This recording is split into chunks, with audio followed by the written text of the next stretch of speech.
Erev Tov, Bezrat Hashem, Naseh Venatzliach. Bem-vindos a mais um estudo do Sefer Reason Above All, do Rabino Israel Drazi.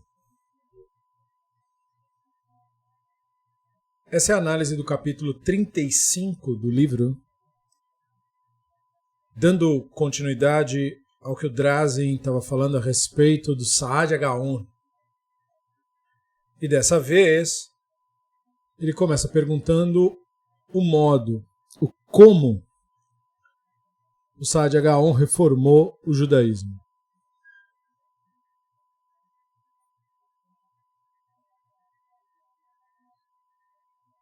Nesse trecho do livro, dando continuidade ao que ele já havia mencionado a respeito de Saad Gaon, ele lembra do período dele de educação judaica nos Estados Unidos, e ele lembra que na década de 60 a orientação das escolas religiosas judaicas, que naquele período eram predominantemente ortodoxas, portanto, representavam esse sistema autoritário de pensamento, elas ensinavam Torá e Talmud apenas em Yiddish. Apesar de que judeus esfaraditas têm outro tipo de idioma e outro tipo de tradição, judeus marroquinos, italianos, enfim, do resto do mundo inteiro, né? Mas ele lembra que os professores liam os textos ou em hebraico ou em aramaico, só uma questão da leitura do texto, como se costuma ler a Torá uma vez em hebraico e duas vezes em aramaico, a tradução do Onkelos. Mas tudo era sempre traduzido para o Yiddish, para o público, para os alunos. E também os rabinos recebiam um tipo de treinamento, que era o treinamento rabínico europeu, inclusive nas crenças e na visão de mundo que veio desse judaísmo criado na Europa, principalmente moldado na forma como nós conhecemos hoje, nos séculos 18 para 19. E eles davam sermões em Yiddish e ensinavam apenas nesse idioma, predominantemente, novamente, na década de 60.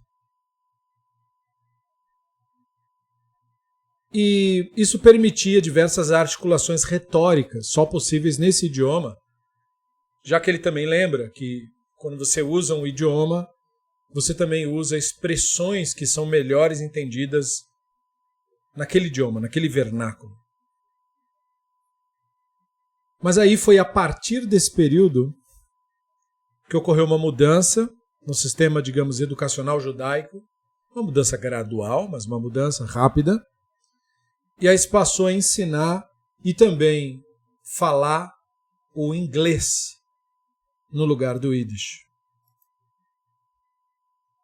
E ele lembra que essa mudança foi considerada necessária à época porque os judeus nascidos nos Estados Unidos não falam nem hebraico, na maioria dos casos, e muito menos o Yiddish, mesmo aqueles que têm família ou tradição Ashkenazi. E aí, os textos judaicos usados na Europa, que eram ensinados em Yiddish, deixavam de estar acessíveis ao público que agora estava nos Estados Unidos.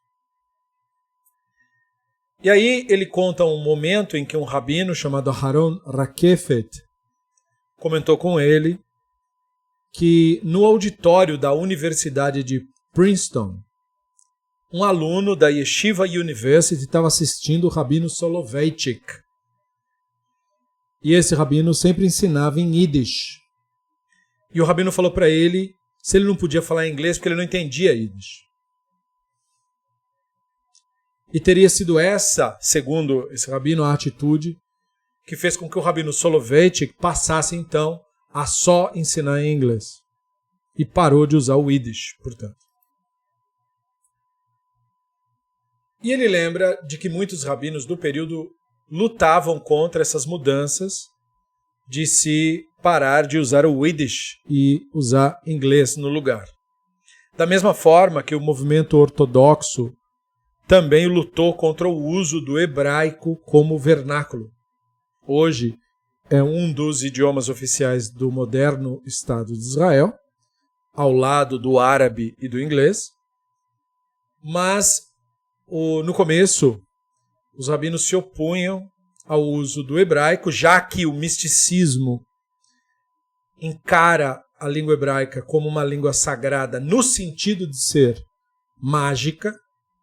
Logo, as palavras mágicas não poderiam ser usadas na conversa comum, e daí então a língua hebraica deveria, na visão dele, ser reservada só para coisas religiosas e deveria se usar outro idioma para lidar com qualquer outra coisa.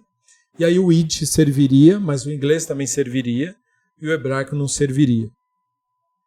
Segundo essa visão, mas é claro, como vocês bem sabem, isso não adiantou, né? Mas eles não achavam que usar outro idioma seria um meio de promover maior ou melhor compreensão. E eles reconheciam que aquilo representaria também o fim da cultura Yiddish, como aconteceu com o ladino, né?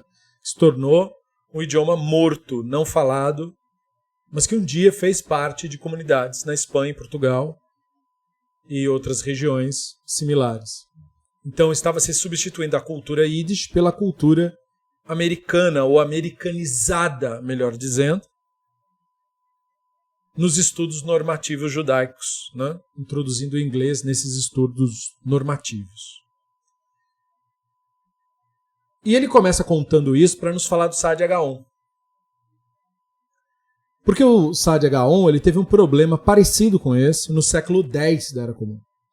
E esse problema que o Saadia Gaon teve também é um problema que existiu no mundo antigo. Depois do exílio da Babilônia, o povo de Israel não mais usava o hebraico como idioma vernacular. Usava, na verdade, o aramaico, que era o idioma babilônico, do qual se derivou outros idiomas, como, por exemplo, o persa, que hoje é escrito com caracteres árabes, mas é herdeiro da língua aramaica, seria a versão que sobreviveu do aramaico. E essa mudança no idioma que a população usa afeta, portanto, o entendimento da população da sua expressão cultural que veio numa outra língua. De modo tal que, com o passar do tempo, muitos judeus já não conseguiam mais ler a Torá, que é escrita em hebraico, e eles usavam no dia a dia o aramaico, forçando então a elaboração de uma tradução da Torá para o aramaico. De modo similar, na época do Saadia Gaon, o idioma utilizado era o árabe e não o aramaico e nem o hebraico. A maioria dos judeus na Babilônia e no Egito e outros locais falava árabe e, portanto, eles não entendiam eles mesmos a língua da Torá. Então, Saadia Gaon foi o primeiro a traduzir a Bíblia hebraica para o árabe, por ser este o idioma da comunidade judaica da época.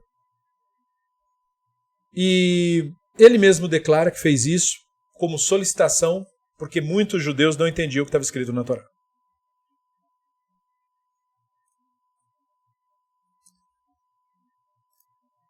Então, ele usa isso como temática para que a gente possa refletir sobre o impacto dele. Isso acaba envolvendo uma série de questões que nós vimos antes que tem a ver com o Saadia Gaon. Como, por exemplo, a briga eterna do Saadia Gaon com os caraítas. E o método do Targum ter sido ou não usado por ele para fazer sua tradução para o árabe. E a acusação que fizeram dele de que a tradução dele refletia a visão dos caraítas. E qual foi a reação da comunidade em geral para a sua tradução. E entrando nesse impacto cultural de mudança de idioma. E ele começa falando do conflito que o Saadia tinha com os caraítas, que nós já vimos um pouco sobre isso. Então, os caraítas eram aqueles caras que insistem, eles ainda existem, são minoritários, extremamente minoritários. Eu digo verdadeiramente caraítas. É isso que eu quero dizer com um grupo extremamente minoritário. Caraítas de fato, de família caraíta, de tradições, né? Eles não se autoproclamam caraítas, eles se chamam de Mikraim, mas eles são popularmente conhecidos como caraítas. E esse pessoal tem um grupo em Israel e tal, mas a maioria que se vê fora de Israel não é caraíta.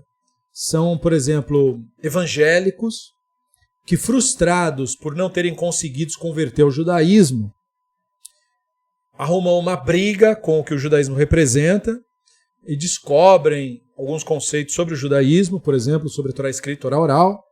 E aí, porque eles não conseguiram fazer a conversão, ou porque não foram aceitos, ou porque deu qualquer problema que seja, eles então começam a inventar que são caraítas.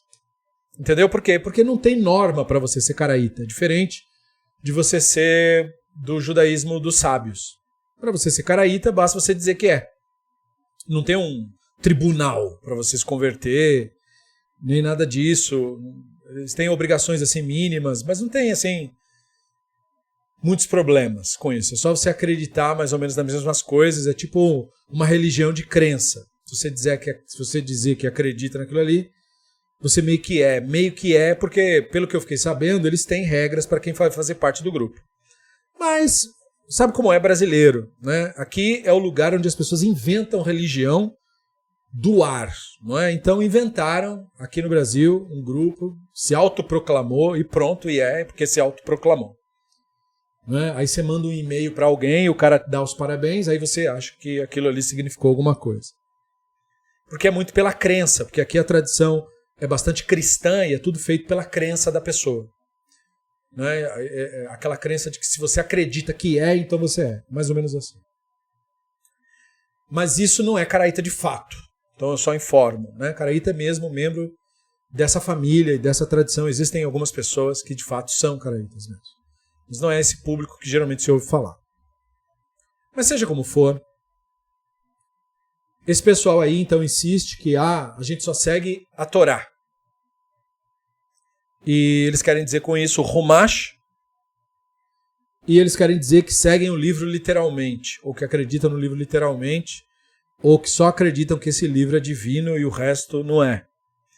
E aí, é claro, você acaba rejeitando uma parte da Bíblia hebraica e também toda a tradição que acompanhou a própria preservação da obra em si.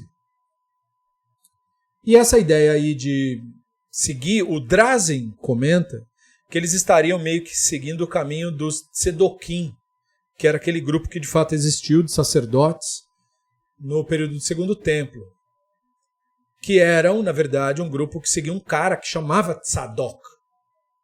E daí teria vindo o título de Tzedokim. Mas também tem trocadilhos, como o Drazen vai falar sobre isso. Mas era um pessoal que também dizia que só acreditava na Torá e em mais nada. Mas isso é tudo questão de conveniência. Os Tzedokim diziam isso, não por convicção ideológica, mas porque, com base só no texto da Torá, uma série de decisões que eles tomavam contra as tendências tradicionais não poderiam ser contraditas só no texto da Torá. Mas até aí, a Torá é um livro cheio de lacunas a preencher. Então você pode inventar o que você quiser, se você só tiver como base o texto da Torá.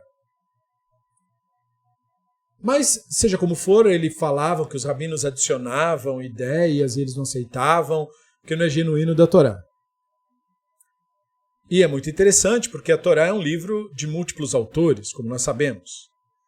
Logo, a própria Torá não é o que eles estão pensando que é. Ou seja, um monobloco, um texto único, de um único autor. Ela é, nela mesma, reflexo de uma tradição oral. Portanto, seria muito mais lúcido e racional a admissão das tradições orais do que sua rejeição. Mas teria sido por essa razão, modo de falar, que a maior parte dos estudiosos considera que eles são popularmente chamados de caraítas por causa da expressão em hebraica kra, de likro, o verbo ler em hebraico. Kra também é um eufemismo para texto. embora Mikra seria o termo mais adequado, já que nós chamamos a Bíblia em hebraico de Mikra. Daí Mikraim, em vez de Caraíta. Bom, mas a ideia é dizer assim, nós seguimos o texto integral da Torá. Pelo menos isso que eu imagino. É muito parecido com aquele movimento do sola escritura do católico, né? Nós só seguimos as escrituras. E alguns estudiosos conectam eles, não com o nome do líder do movimento do Tzedokim, o Tzadok, mas com a palavra Tzedek, em hebraico, que é certo, verdadeiro e tal. Seja como for, o Saadia tinha confronto com esses caras desde a juventude e permaneceu assim a vida toda. Nós vimos no estudo anterior que teria sido esse um dos motivos dele ter, inclusive, saído do Egito e ido para a Babilônia. Teria sido ameaçado de morte ou alguma coisa assim. Ele insistia para essas pessoas, brigando com elas, né, que o judaísmo, tal qual tradicionalmente transmitido, ele é constituído de Torá oral e Torá escrita, ou seja, de texto e de jurisprudência, de tradições que acompanham o texto. E isso é evidente, não só por causa do Saadia, mas por causa de todo o contexto da tradição judaica.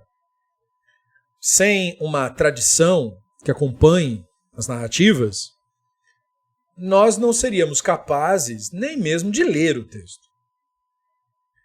A preservação da leitura da Torá, a preservação, inclusive, das dúvidas sobre algumas palavras que se perderam nas areias do tempo e que trouxeram sugestões interpretativas do mundo antigo, tudo isso aí aconteceu e só é possível graças a uma tradição oral. Da mesma forma, a Torá tem uma diversidade gigantesca de mandamentos não explicados no que diz respeito à sua performance. E nós temos assim exemplos clássicos já mencionados em estudos anteriores, como, por exemplo, o exemplo da circuncisão, que a Torá manda fazer, diz que quem não fizer não faz parte do povo, mas ela não explica como é que faz isso daí. E não é para tirar da imaginação. Inclusive, ela não explica nem como é que faz. No sentido de que a palavra em português circuncisão já tem todo um significado. Já carrega uma interpretação, mas que foi dada pela tradição. No texto da Torá não diz isso. No texto da Torá diz que você deve cortar. E quem não for cortado não faz parte do povo. Mas não explica mais. Cortado onde? E o quê? E de que jeito?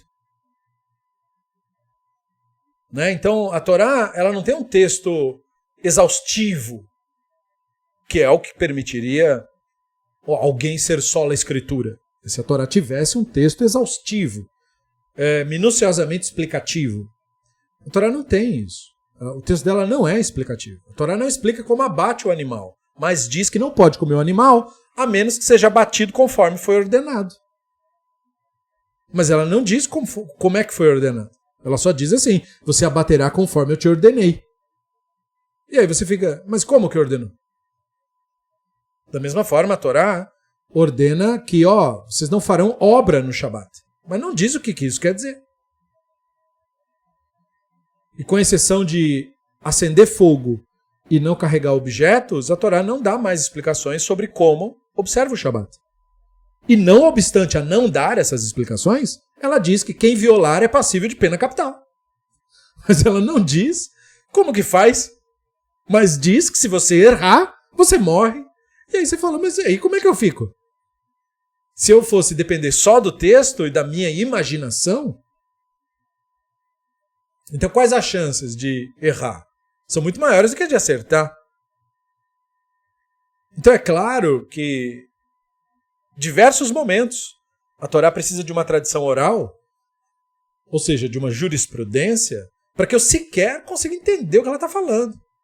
Como a Torá dizer que você não cozinhará o cabrito no halav ou no relev de sua mãe. Veja, a palavra halav e relev são escritas da exata mesma maneira. Só que halav quer dizer leite e relev quer dizer gordura. Eu não posso cozinhar o cabrito na gordura da mãe ou no leite da mãe, que são coisas completamente diferentes. E aí, se eu for aplicar uma ou outra interpretação ali, eu também tenho que decidir isso para o resto do texto inteiro. Quando o texto diz, não, vocês não comerão a gordura. Não comerão a gordura ou não comerão o leite?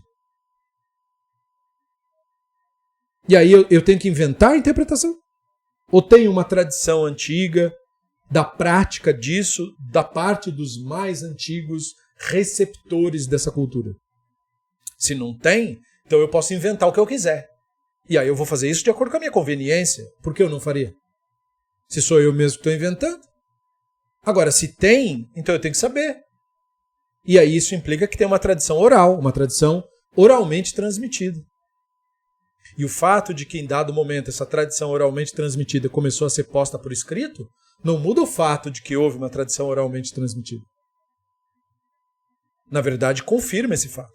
E quando você analisa qual é o conteúdo dessa tradição oralmente transmitida, você descobre que essa tradição é uma tradição de leitura não literal dos textos.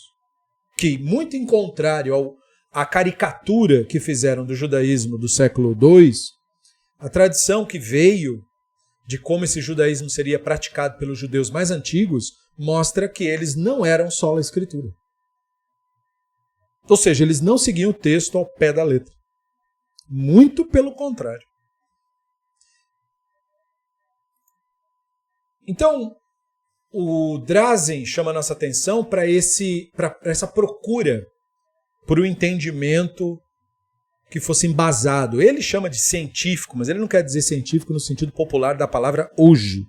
Ele quer dizer no sentido mais de acadêmico, ou linguístico, ou filológico do texto, da linguagem que a Bíblia hebraica tem. Então ele diz que, curiosamente, apesar do esforço do Saad Gaon em combater a visão dos caraítas e tudo isso, nós vemos nos textos do Saad Gaon, em alguns momentos, e na tradução que ele fez para o árabe, posturas em que ele parece muito com os caraítas. E isso associado ao fato de que as opiniões do Saad Gaon mudaram o judaísmo depois dele. E os caraítas, nessa coisa de preservar só o texto da Torá, eram muito dedicados ao estudo da língua. E talvez ainda seja. Né? E o Saadia também mantinha que o real entendimento da Bíblia hebraica só pode vir de uma pessoa que estude a língua da Bíblia hebraica.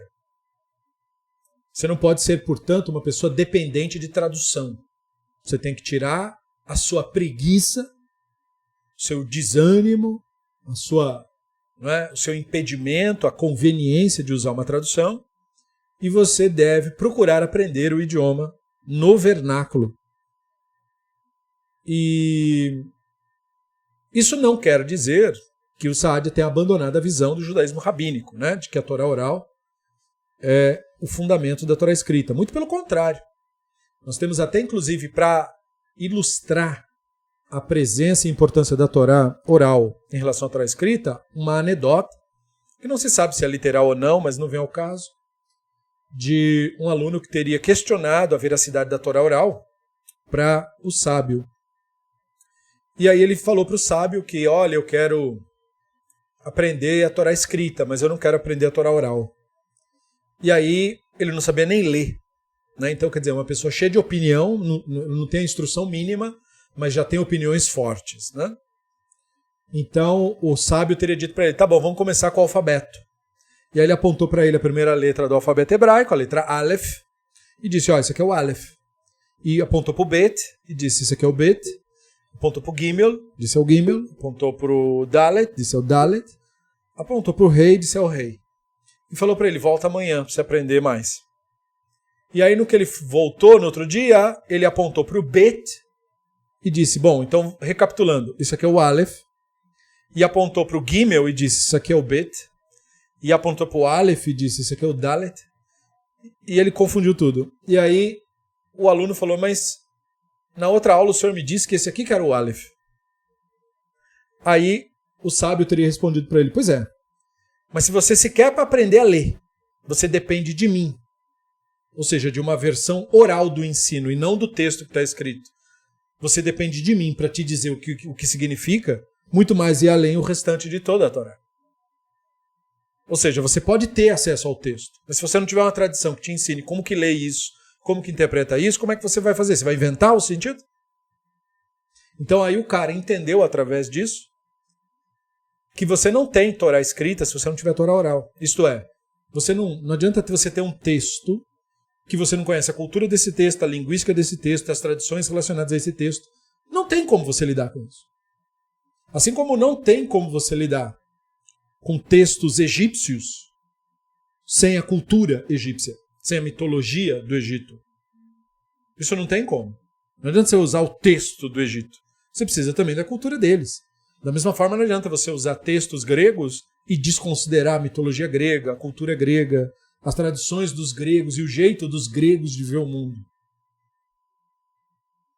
Não tem como você pegar um texto latim, desconsiderando Roma, sua cultura, sua influência, sua maneira de olhar as coisas. Não tem como você dissociar uma coisa da outra. Portanto, é uma loucura, uma insanidade completa você abordar o texto da Bíblia hebraica desconsiderando a cultura judaica, desconsiderando as tradições, desconsiderando tudo aquilo que faz parte da bagagem cultural de Israel. Porque invenção por invenção, a pessoa vai usar o argumento tolo, se você parar para pensar, né? Ah, mas os rabinos inventaram a Torá oral. Bom, os mesmos que inventaram a Torá oral foi que trouxeram a Torá escrita. Portanto, inventaram também a Torá escrita. A Torá escrita não veio de um meteoro. Ela foi escrita por escribas. Por isso que ela chama Torá escrita. Foram escribas. Quem eram esses escribas? Rabinos. Você não tem nada se não for pela tradição. A tradição é responsável tanto pela Torá escrita quanto pela tradição que acompanhou ela, pela jurisprudência, pela maneira como isso foi interpretado. Então é totalmente insano separar uma coisa da outra. E o Saadia Gaon, obviamente, não cometeu esse erro tão básico. Mas ele viu que questões, pelo menos duas, citadas pelo Drazen, seriam fundamentais e que seriam conflitantes. Duas questões existiam no modo de se interpretar. E aí ele fala a respeito do Pshat, que é um jeitão tradicional de se ler o texto procurando o sentido simples do texto, que é muito confundido com a questão de você procurar literalidade. A literalidade do texto nem sempre é a maneira simples de entender o texto. Por exemplo, se você lê o mito do Éden, é um mito, é uma história, e no mito diz que uma serpente falou com a mulher, literalmente, essa leitura não facilita o entendimento do texto. Porque ela conflita com a realidade de que o animal em questão não fala. E mais do que isso, não ouve.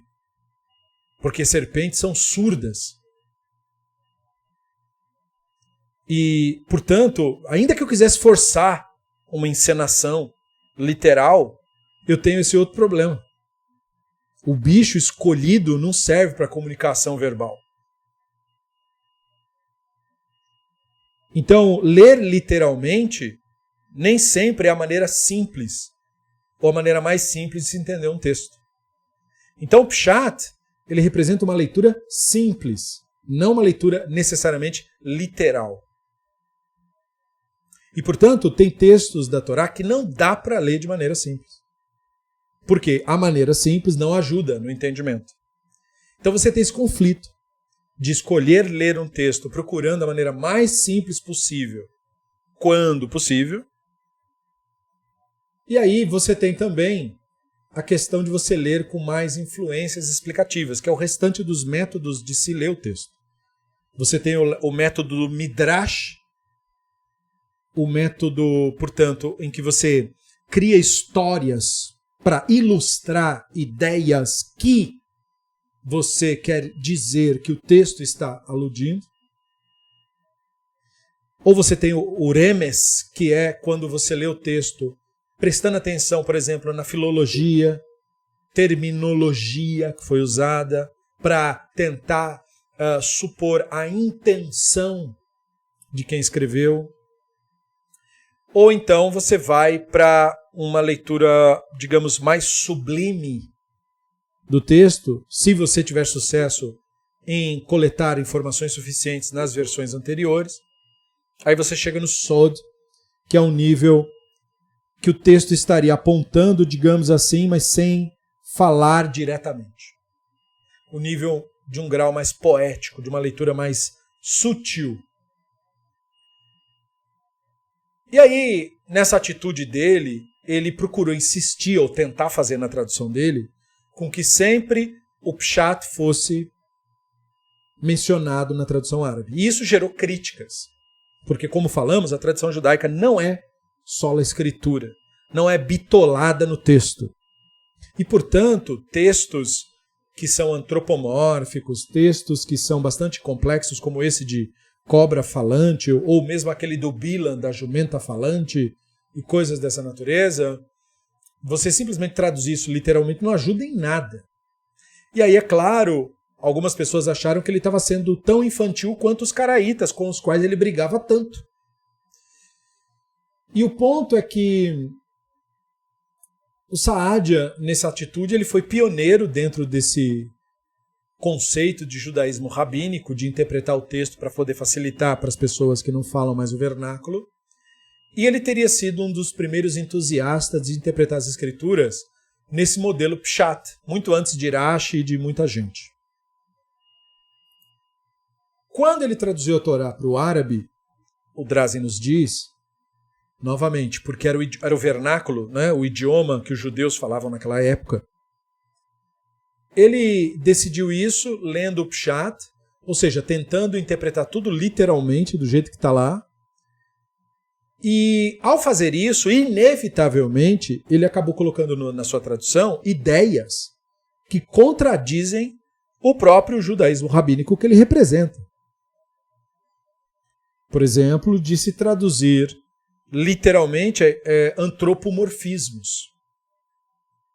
E como nós sabemos que o judaísmo rabínico rejeita isso, rejeita uma insistência no sentido literal da tradução que foi autorizada pelos sábios do Talmud, que é a tradução do Onkelos, da Torá para o aramaico, aonde em todos os antropomorfismos e antropopatismos, o Onkelos modifica a tradução para remover o sentido antropomórfico ou antropopático do texto. E aí, por isso, a visão dele na tradução é considerada a melhor. E também você tem o judaísmo alárrico, isto é, além do judaísmo considerado tradicional no sentido de interpretar o texto, você tem também que lidar com os fatos de que quando os rabinos decidiam como que os rituais iam ser observados, eles não faziam isso com base em interpretação de texto. Eles faziam isso com base em traduções entre eles, de mestres anteriores. Portanto, eles não seguiam lógica, eles não seguem leitura textual. Eles não estão pegando a Bíblia hebraica e extraindo dela textos. Eles estão consultando os anciãos e os sábios de suas gerações e extraindo deles a prática. Isso, portanto, leva a outros resultados potencialmente completamente diferentes do que alguém concluiria, mesmo considerando a tradição rabínica ou mesmo o sentido literal do texto. Porque a Alahá, ela muitas vezes interpreta a prática ritual no sentido contrário do que está no texto da Torá. Exemplo clássico, que a Torá diz que o filho contumaz e rebelde tem que ser executado. E o judaísmo alárrico diz que não é para fazer isso. Que a Torá vai determinar que a pessoa trabalha a terra 6 anos, e aí ele tem que ter o ano de Shemitah, o Shabat da terra, e que nesse período a pessoa faz empréstimos, e aí quando chegar o período próximo ao Shemitah, você tem que fazer doações para os pobres. E aí as pessoas ricas, evitavam doar qualquer coisa que fosse quando chegava perto do ano que tinha que perdoar dívidas, que era o ano do Yovel. E aí, por causa disso, o judaísmo alárrico determinou a criação de uma espécie de nota promissória chamada Prisbul, que, ao contrário do que a Torá diz, mantém a dívida para depois do período do Yovel. E isso foi feito para incentivar os ricos a doarem para os pobres, porque se eles viam que não iam receber nada, porque o período do perdão chegou, então aí eles também se recusavam a fazer doações. Então, para que as pessoas não ficassem sem doações, então os rabinos criaram uma coisa que não existia. E por que eles fizeram isso? Porque o ser humano age dessa forma. E eles, portanto, legislaram de acordo. Nada disso está no texto. Eles precisaram fazer isso. E o Saadia encontrou apoio para essa sua atitude de procurar sempre o Pshat no Targum do Onkelos também. Porque o Targum do Onkelos, querendo ou não, ele procura explicar a Torá da maneira mais simples possível. A única diferença é que o Targum do Onkelos ele altera os antropomorfismos. E a tradução árabe do Saadia não fez isso. Então, na visão do Saadia Gaon, quando você traduz as coisas assim, de maneira simplória, você está provendo para as pessoas ignorantes o que ele chamava de verdade pronta, que são as crenças que seriam boas para os pobres e ignorantes, por meio das revelações, que no caso é o texto da Escritura, para que a pessoa, digamos, se comporte. Né?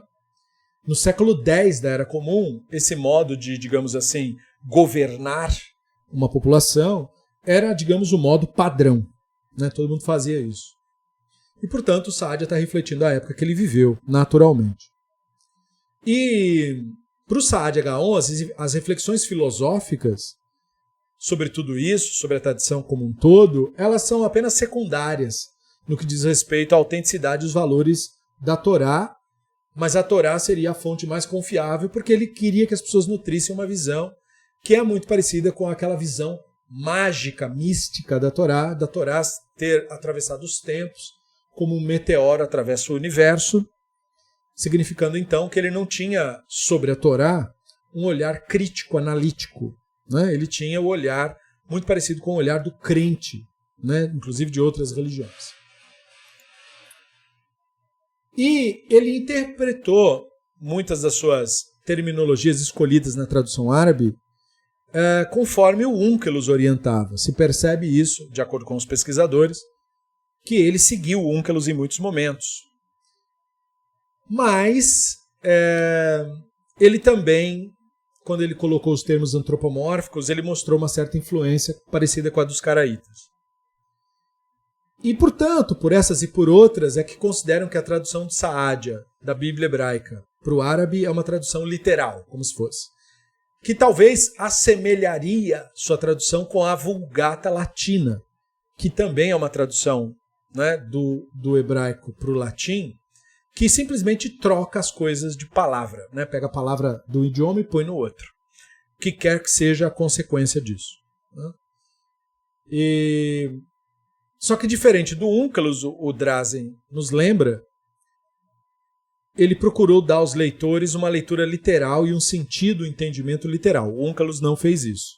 O Onkelos procurou mostrar para os leitores que a Torá tinha linguagem de eufemismo, de metáfora. E ele não é que ele estivesse, segundo o Drazen, questionando a interpretação rabínica, já que a interpretação rabínica não é literalizante. Não é uma interpretação que convide o público a entender a Torá apenas no sentido literal. Mas ele insistia que você primeiro tem que dar essa versão literalizada. E que mesmo assim a pessoa tem que aprender a seguir a halahá rabínica, mesmo que isso gere um certo conflito, já que a halahá vai contradizer, em muitos casos necessariamente, o que o texto falou.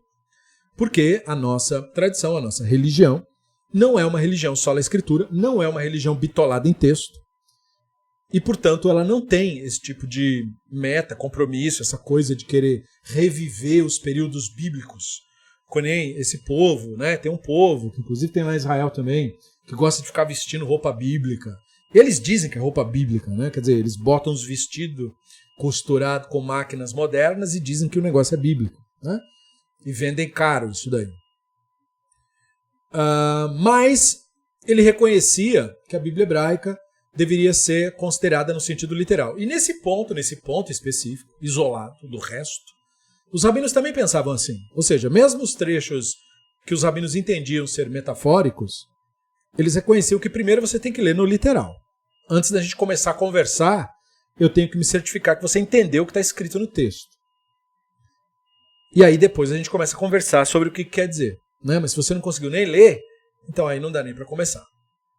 Então nesse ponto ele concordava com os rabinos. E talvez o Drazen diz que teria sido esse o sentido, a intenção dele, quando ele fez a drash dele, as lições exegéticas dele, ou a alahá dele. Então, por exemplo, o Sefer Devarim 17, o Drazen lembra, que fala que é pela boca de 2 testemunhas ou 3 testemunhas que uma pessoa seria executada.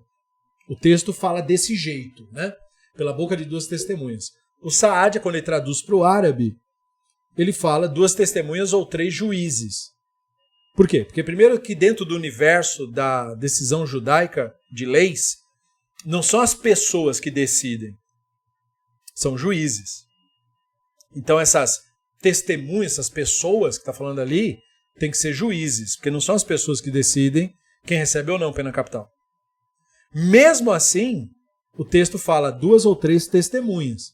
Mas a prática da alahá não é nada disso. Porque a prática da alahá diz que um caso de pena capital só pode ser julgado por pelo menos 23 juízes. E, portanto, as testemunhas seriam outras pessoas que os juízes avaliariam. E, portanto, não é como o Saadia Gaon traduziu. Porque ele colocou 2 testemunhas ou 3 juízes. E na alahá prática, 3 juízes só podem decidir casos monetários, financeiros. 3 juízes não podem nem se decidir casos de pena capital. Casos de pena capital tem que ser discutido com 23 juízes.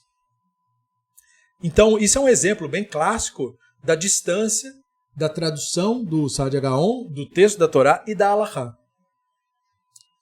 E ele cita um pesquisador, o Henry Malta, que escreveu um livro chamado Saadia Gaon, His Life and Works, 1921.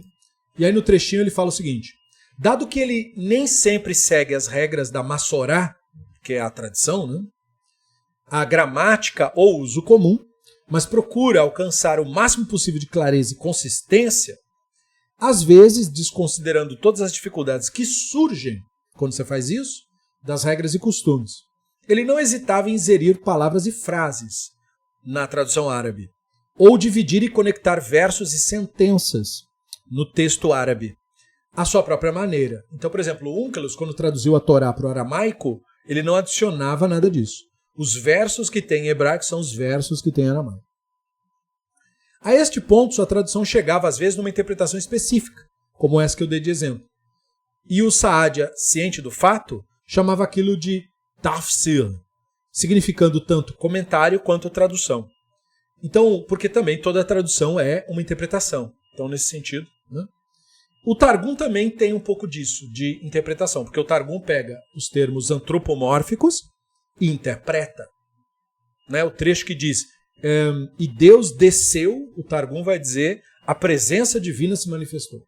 Veja, não é a mesma coisa, é uma interpretação. Então ele fez a mesma coisa. Não é uma paráfrase. Né?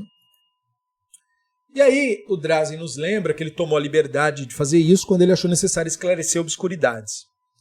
E em outros momentos ele segue o texto palavra por palavra. E aí esse pesquisador, o Malter, dentre outros, perceberam que o Saadia também seguia o método do Onkelos em certos momentos, porque ele desejava eliminar antropomorfismo.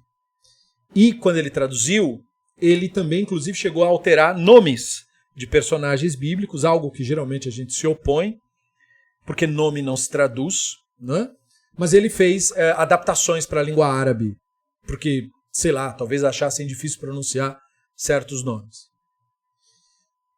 Exemplo da versão latina disso é interpretar Yitzhak, que tem gente que acha difícil falar Yitzhak, e falar Isaac, né, que é a versão latina de Yitzhak. Mas o nome da pessoa é Yitzhak e não Isaac.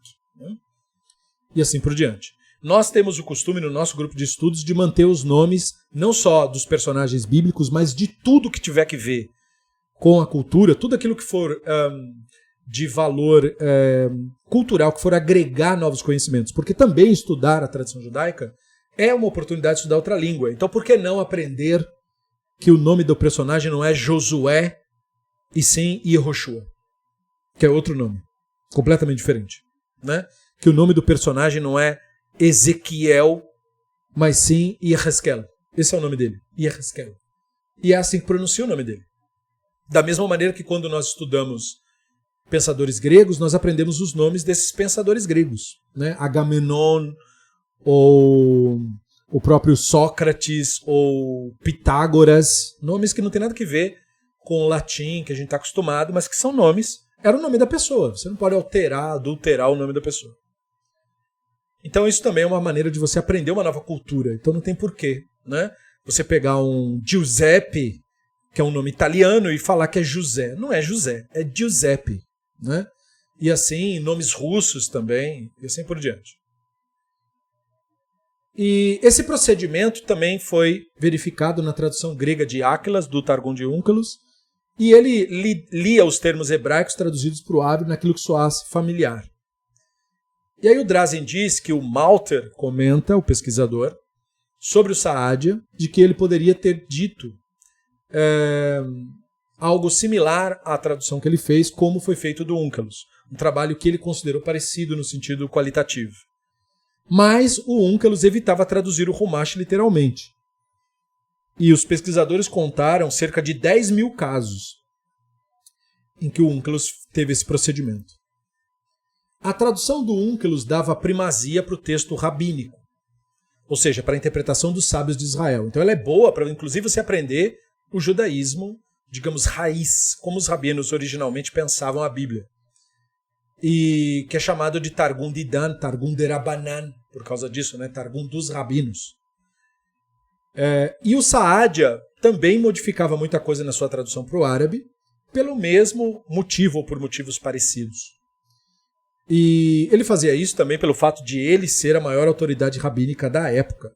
E é claro que isso teve peso nas suas decisões. E muitos consideravam difícil, né, de entender, ou de aceitar, ou de acreditar. Os rabinos mostravam que eles gostavam de que a pessoa acessasse a Torá por ela mesma, independente da interpretação rabínica ou da Halachá. Ou seja, mesmo os rabinos interpretando os textos, às vezes de uma maneira diferente do que está escrito na Torá, não obstante a isso, eles sempre pediam que você prestasse atenção no que o texto disse literalmente. Isso nunca era esquecido. Para até você entender por que eles tomaram uma decisão diferente. E Avraham Ibn Ezra é lembrado pelo Drazen como alguém que usava uma abordagem linguística parecida com a do Saadia. E declarava, inclusive, sobre o Saadia, que ele compunha sua tradução em caracteres árabes para atingir esses objetivos de facilitar o aprendizado. Porque isso é um procedimento meio que contrário à prática, já que, tradicionalmente falando, judeus, ao longo das gerações, escreviam até em outros idiomas, mas usavam caracteres hebraicos. Então, por exemplo, como o aramaico do Talmud, que é um aramaico babilônico, mas ele não é escrito com cuneiforme, né? Ele é escrito com caracteres hebraicos. Então tem todas essas características para a gente pensar. E mesmo o Ramban não se desviou dessa norma. E é claro, o Saadia fez aquilo que a tradução resultou porque ele queria que o texto ficasse acessível para um público que não falasse mais hebraico, que não sabia ler em hebraico mais, e também para ajudar judeus que não sabiam ler a aprender a ler os caracteres hebraicos. E ele escreveu sua tradução para alunos mais avançados que já estavam familiarizados com os comentários e outras traduções. Procurou atingir dois públicos com isso. O Henry Malter, ele informa, diz o Drazen, que a tradução do Saadia teve um impacto muito forte à época e que os contemporâneos se basearam no que ele fez para, inclusive, moldar seus comportamentos no futuro. Então, é nesse sentido que ele teria reformado o judaísmo da sua época.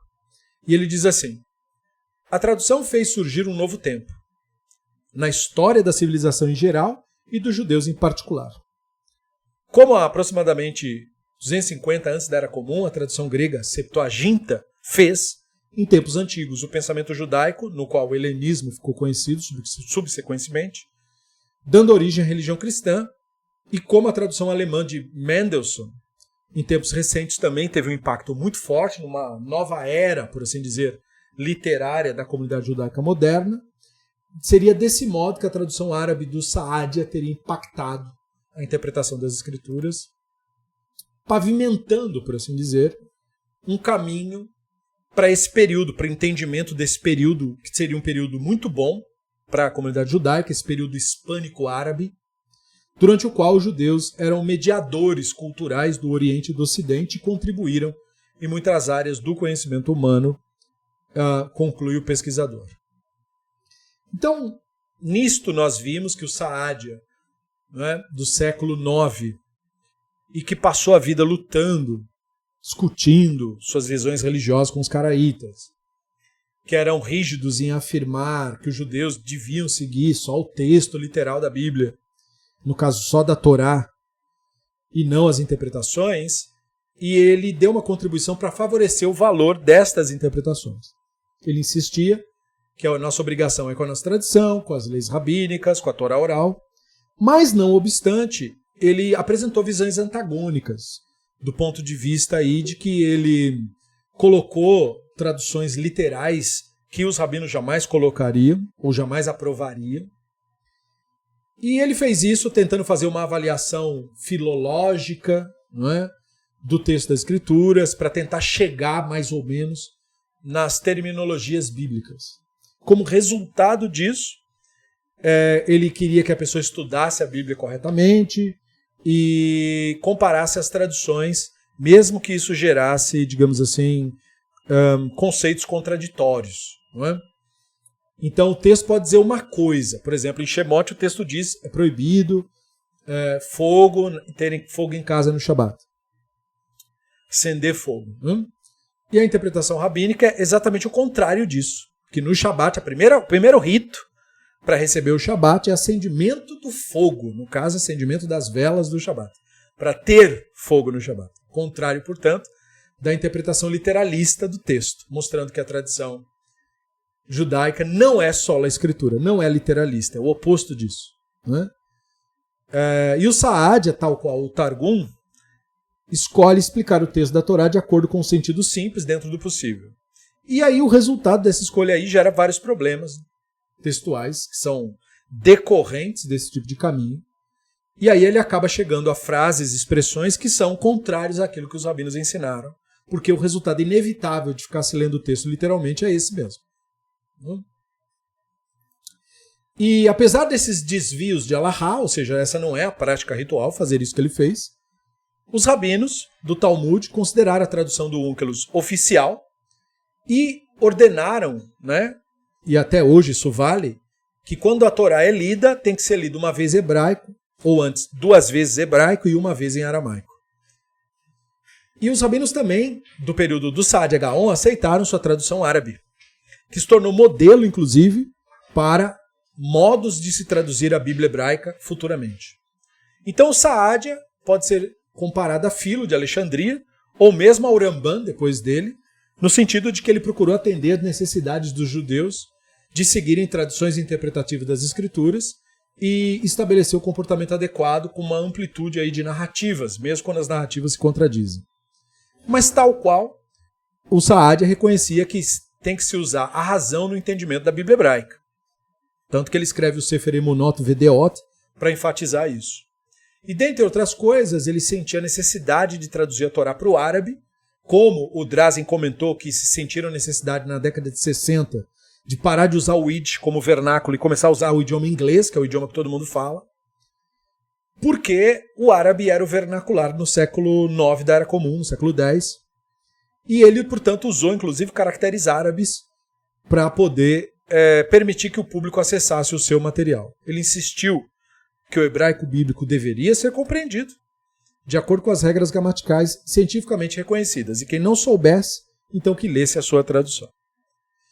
Então essa maneira de abordar o judaísmo é uma maneira que acabou reformando, e é por isso que hoje em dia movimentos mais iluminados do judaísmo, mais lúcidos, são os movimentos que proporcionam a experiência cultural no idioma que as pessoas falam. Né? Então, em vez de eu insistir em que as pessoas aprendam hebraico para somente então, embora eu incentive muito a aprender hebraico, mas não como condição para você acessar. Né? Se nós temos um vernáculo comum, nós não temos motivo de não usar esse vernáculo. A única coisa que nós temos que cuidar de preservar são as tradições próprias da cultura, como eu costumo manter os nomes originais dos livros, os nomes originais dos personagens, os nomes originais dos lugares, né, com raras exceções. Por exemplo, eu abro exceção quando nós falamos de Jerusalém, em vez de falar Yerushalayim, porque é muito extensivamente popular Jerusalém. Então, tudo bem, né? Mas outras coisas podem ser acrescidas, como aprender que não é Gênesis, Êxodo, Levítico, Números e Deuteronômio, que são os livros da Torá, mas Bereshit, Shemot, Vaikra, Bamidbar e Devarim. É um enriquecimento cultural, além de um convite para o aprendizado da língua. Né? Muito bem, então o Drazen nos traz a esse tipo de reflexão nesse momento do livro, e nós ficamos por aqui. Para a nossa próxima aula, já prontos para a nossa próxima aula, estamos na reta final desse livro, o que me faz lembrar de agradecer aos nossos colaboradores, sem os quais esse projeto de investigação minuciosa da obra, desse e outros livros, não seria possível. Então eu agradeço a cada um de vocês que colabora para tornar isso realidade, e se você ainda não é colaborador, você é convidado a se tornar, se você aprecia o estudo racional da Torá e gosta desse tipo de conteúdo, se isso te enriquece, não é? Se tem a ver com o seu campo de interesse.